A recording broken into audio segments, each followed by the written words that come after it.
Majesties, I speak on behalf of all of my fellow Americans in welcoming you to the United States. The interest of both of us is the same: to maintain our freedom, to maintain our peace, and to provide a better life for our people. That is the purpose of your visit, Your Majesty, as to how we can jointly concert that effort.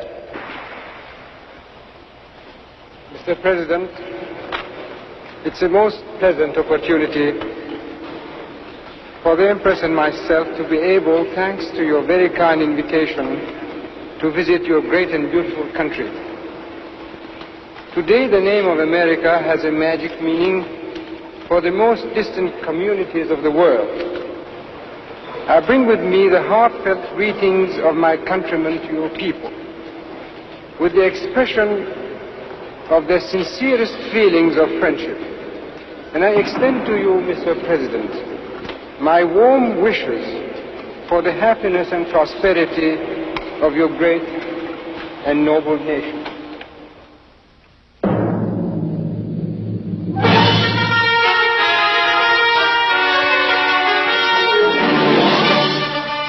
Cape Canaveral, home of the American Space Agency, center of scientific research in outer space.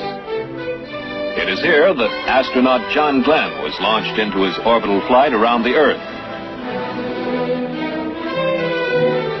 Cape Canaveral is a high point in the official visit of the Shah of Iran to the United States in the spring of 1962.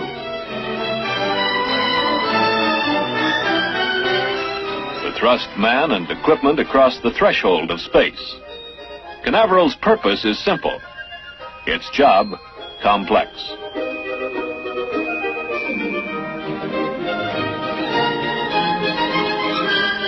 "35 scientific satellites have rocketed from these launch pads since 1958. 9 are still in orbit, sending back data that expands man's knowledge of the universe. 22,000 scientists and technicians man the National Aeronautics and Space Administration Launch and Communications Center. During flight, this is the nerve center of a world-circling network of 16 tracking stations which maintain continual communication with the space capsule. Man rides through space in an intricate vehicle containing more than 10,000 parts.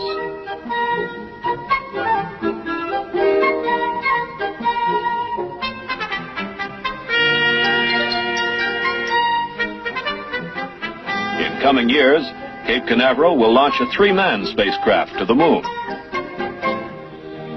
In the United States Capitol in Washington, members of Congress hear the Shah speak of the friendship, respect, and firm alliance that exists between the people of Iran and the United States.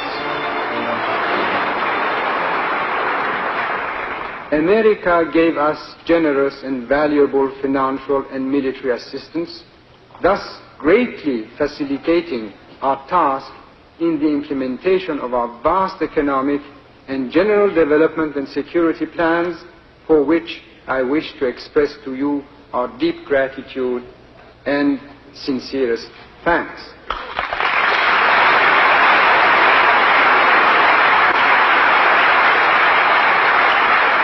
We are absolutely certain that the freedom and security of peoples around the world, as well as your own security, depend upon the will and determination of the American people to continue with the struggle without flagging. We hope that you decide, as you have in the past, that it is worthwhile. But I can assure you that whatever your decision may be, that the people of Iran have not maintained their freedom for 2,500 years in order to now surrender.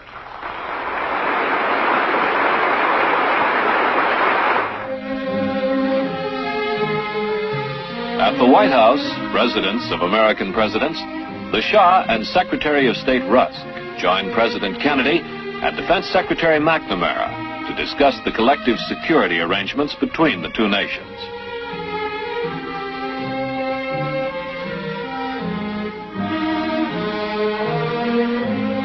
President Kennedy and the Shah agree on the value of continued assistance to Iran's economic development program.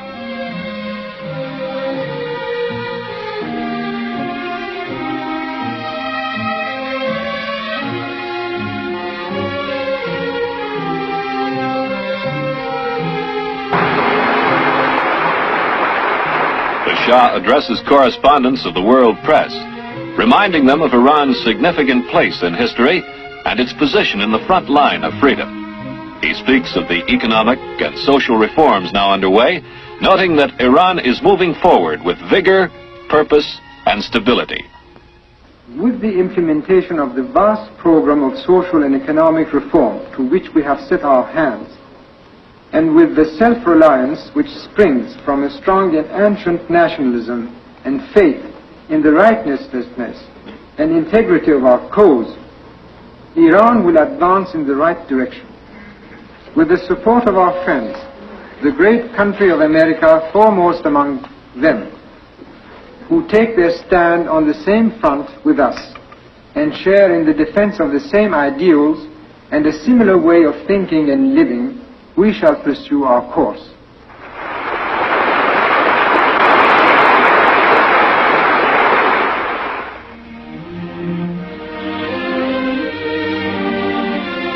The National Gallery of Art, which houses hundreds of paintings and pieces of sculpture, is host to the Empress Farah.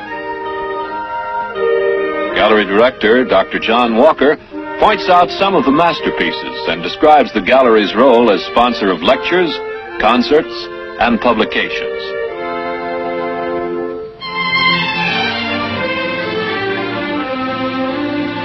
There is much for the sightseer in Washington. For the Empress, it includes the Octagon House, an example of early American architecture.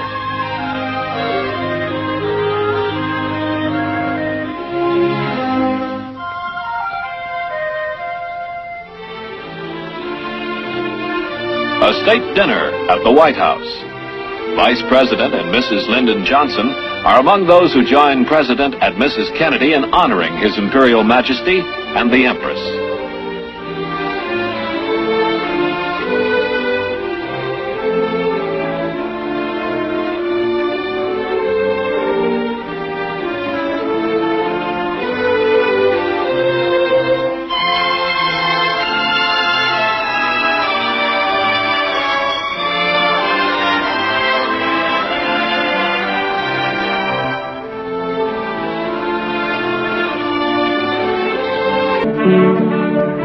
New York City, home of 8 million Americans, descendants of almost every race in the world.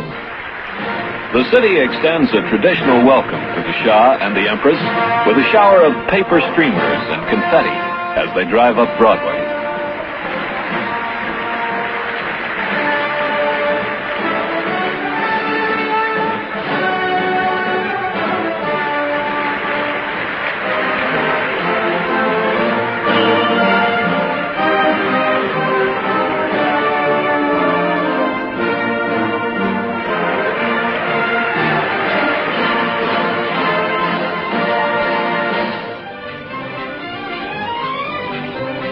Skyscrapers, museums, libraries, parks, facets of America's greatest metropolis.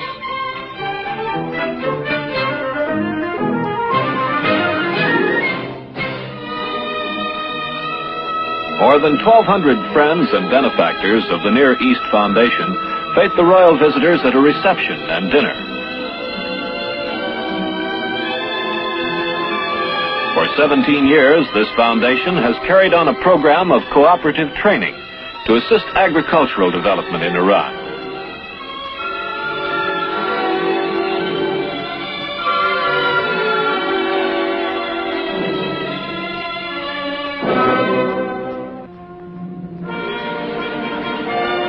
Acting UN Secretary General U Thant of Burma greets the Shah and his party at the United Nations headquarters.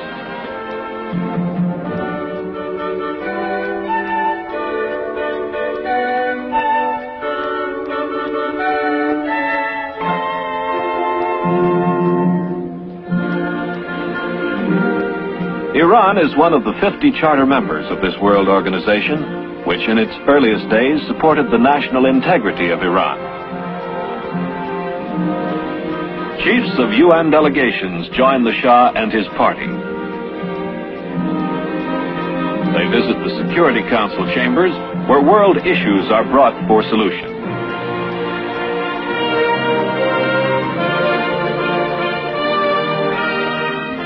The United Nations headquarters, a beacon of hope for world peace.